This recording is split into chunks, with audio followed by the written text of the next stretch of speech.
6:31 de la mañana, gracias por su sintonía. Continuamos con más en Salud Femenina. Queremos dar la bienvenida a la doctora Valeria Cordero López, ginecóloga obstetra, y con ella vamos a hablar del alto índice de aborto espontáneo en el país. Doctora, ¿cómo está? Bienvenida, un gusto tenerla aquí. Se hablaba... O lo que hemos leído, o lo que estamos acostumbrados es que una mujer pasada, no sé, los 38, 40, 45 años, pues tiene más riesgo de tener estos abortos espontáneos. Pero ahora esto ha incrementado. Cuéntenos a qué se debe y si es igual en este mismo rango de edad o pueden ser mujeres mucho más jóvenes. Bienvenida. Buen día, Cari. Buen día. ¿Cómo están? Muchas gracias. Bueno, primero definamos qué es un aborto espontáneo, ¿no? Un aborto espontáneo es una pérdida del embarazo antes de la semana 20 o con un embrión que pesa menos de 500 miligramos. Se estima aproximadamente que el 30% de los embarazos pueden terminar en un aborto espontáneo. Sin embargo, la mayor parte de estos embarazos pueden sufrir un aborto espontáneo antes de la semana 12. Generalmente, uno de los principales factores es la edad materna. Se estima que, por ejemplo, una paciente de 30 años tiene un riesgo de 30% de un aborto espontáneo y una paciente que está entre los 40 a 45 años ya presenta un riesgo de un 80% de presentar un aborto espontáneo. Bueno, adicional a ello hay otro tipo de factores también bastante importantes, como por ejemplo anomalías cromosómicas, enfermedades preexistentes de la madre, también a veces el consumo de tabaco, alcohol, o en algunas ocasiones también hay problemas, por ejemplo, como miomatosis uterina o malformaciones uterinas que aumentan este índice de abortos espontáneos. Y esto que nos dicen que ha aumentado este índice últimamente, ¿por qué cree usted que se ha dado, doctora? Quizá porque las mujeres se están casando quizá a una edad más adulta, o quizá tendrá algo que ver con lo que hablábamos hace un instante con nuestro especialista, con la mala calidad de los alimentos que estamos ingiriendo hoy en día, que vienen cargados de metales, antibióticos y tantas cosas, y que es tan difícil encontrar hoy en día. Me hago una comparación quizá con los que se alimentaban 2 generaciones atrás. ¿A qué cree usted que podría deberse esto, doctora?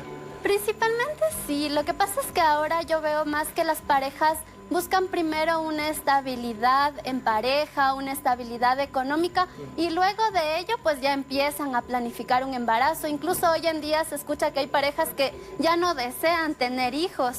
Y claro que también la alimentación influye bastante.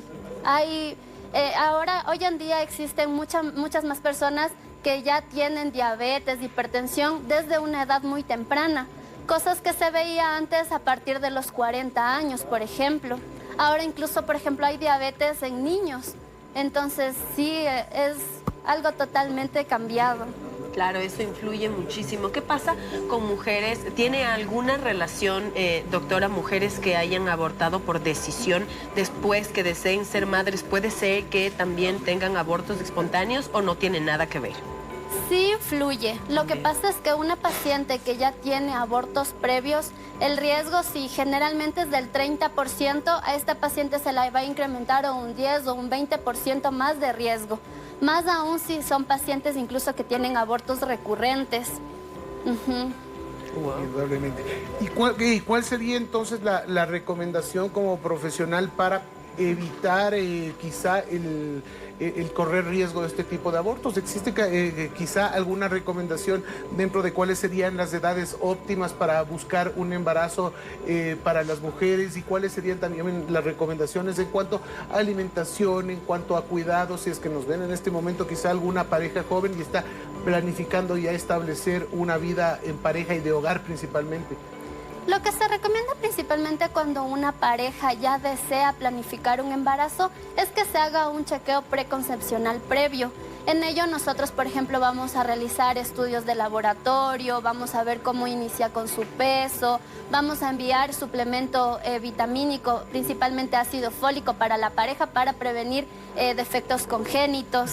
Entonces, esos serían los principales cuidados que una pareja debe de tener. Debe planificar su embarazo. Un embarazo hoy en día yo siempre le recomiendo a las pacientes que es mejor planificarlo y no bueno, voy a ver qué pasa o ay, me descuidé de las pastillas y me embaracé. No, siempre es bueno planificar para así evitar este tipo de abortos recurrentes, evitar que a futuro la paciente pueda desarrollar preeclampsia, diabetes gestacional, amenazas de parto pretérmino. Ahora que con una mujer que ya tuvo un aborto espontáneo, ¿al cuánto tiempo puede volver a intentar quedarse embarazada? Se recomienda un periodo mínimo de 6 meses. Por ello es que, por ejemplo, siempre que una paciente pasa por este proceso de un aborto espontáneo, se le recomienda el uso de algún método anticonceptivo, por lo menos 6 meses, para que ella en 6 meses nuevamente empiece la planificación de su embarazo. ¿Qué podría pasar si se queda embarazada antes? ¿Podría volver a tener un aborto o el bebé puede sufrir de algún problema? Principalmente se corre el riesgo de que la paciente tenga el aborto y empiece con abortos recurrentes. Ese es el principal riesgo. ¿Qué tipo de pruebas de exámenes? ¿Se puede hacer algún tipo de examen genético previo también a la pareja también para ver riesgos en caso de un potencial embarazo también? Antes, para algún tipo de recomendación previo a que la pareja tome la decisión de buscar un embarazo.